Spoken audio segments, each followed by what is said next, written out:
அனைவருக்கும் வணக்கம். இன்னைக்கு நம்ம யோக பயிற்சியில கத்துக்க போற ஆசனத்தின் பெயர் அர்த்த மச்சேந்திராசனம். இங்கிலீஷ்ல இதுக்கு ஹாஃப் ஸ்பைனல் ட்விஸ்ட். இந்த ஆசனம் 12 அடிப்படையான யோகாசனத்துல இதுவும் ஒண்ணு. இந்த ஆசனத்தை எளிதா எல்லாரும் செஞ்சிடலாம். ஆனா சாப்பிட்டுட்டு ஒரு 2-3 மணி நேரம் கழிச்சுதான் கண்டிப்பா இதை செய்யணும். ஏன்னா நம்ம வயிற்றையும் முதுகு தண்டையும் ட்விஸ்ட் பண்ண போறோம். உங்களுக்கு வயிற்றுலையோ இல்ல முதுகு தண்டிலையோ ஏதாவது பிரச்சனை சர்ஜரி பண்ணியிருந்தா நீங்க கண்டிப்பா இதை செய்ய வேண்டாம்.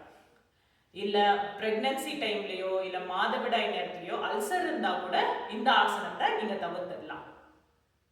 ஹைப்போதைராய்டிசம் இருக்கவங்க கொஞ்சம் கேர்ஃபுல்லா பண்ணணும். ஏன்னா நம்ம கழுத்தையும் ட்விஸ்ட் பண்ண போறோம்.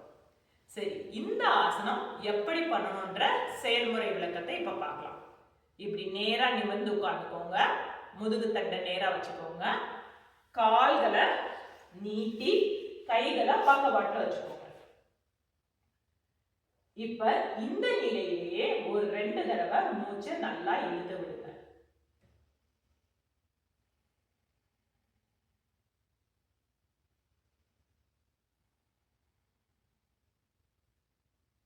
மெதுவா வலது காலை மடக்கி இடது பக்கமா கீழே வைங்க. உங்க இடது கையால வலது காலை இறுக்கி பிடிச்சுக்கோங்க. வலது கைய மேல தூக்கி பின்னாடி வைங்க. இதுல மெயினா நோட் பண்ண வேண்டியது முதுகு தட்டு நேரா தான் இருக்கணும். இப்படி வளைஞ்சு இருக்க கூடாது. நெஞ்சை நிமிர்த்தி முதுகு தட்டை நேராக்கிக்கோங்க. அதே மாதிரி பின்னாடி சாஞ்சு உங்க பாடி வெயிட் எல்லாம் உங்க வலது கையில போடக்கூடாது. வலது கை உங்களோட முதுகு தண்டை நேரா நிறுத்துறதுக்கு மட்டும்தான். அதுக்கு தான் கைட் பண்ணணுமே தவிர உங்க உடம்போட வெயிட் வலது கையில இருக்கக்கூடாது. இப்போ மெதுவா வலது பக்கமா திரும்பி பின்னாடி பாருங்க. இந்த நிலையிலேயே ஒரு 10 கவுண்ட். 1 2 மூச்சை நல்லா இழுத்து விடுங்க. 3 4 5 6 7 8 9 10. இப்ப மெதுவா கழுத்தை முன்னாடி திருப்பி கையையும் காலையும் ரிலீஸ் பண்ணிக்கலாம். இப்ப இதே ஆசனத்தை நம்ம இடது பக்கமும் செய்ய போறோம்.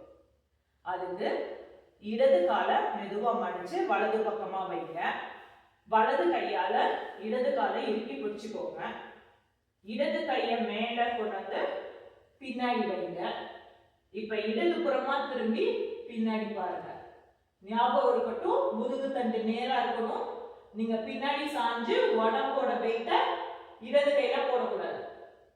மூச்சை நல்லா இழுத்து விடுங்க. இதே நிலையிலேயே ஒரு 10 கவுண்ட். 1 2 3 4 5 6 7 8 9 10.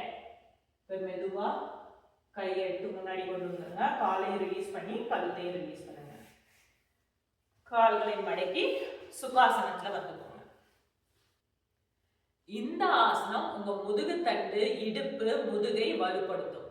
முதுகு தண்டின் வளைவு தன்மையை அதிகரிக்கும். உங்க முதுகு தண்டு சுத்தியுள்ள தசைகள் வரப்பா இருந்தா அதை குறைக்கும். முதுகு வலியையும் குறைக்கும். யூரினரி ட்ராக்ல பிரச்சனையோ இல்ல மாதவிடாய் சம்பந்தமான எந்த பிரச்சனையும் வராமல் தடுக்கும். உணவு செரிமானத்தை அதிகரிக்கும். கான்ஸ்டிபேஷனை தடுக்கும். நன்றி, வணக்கம்.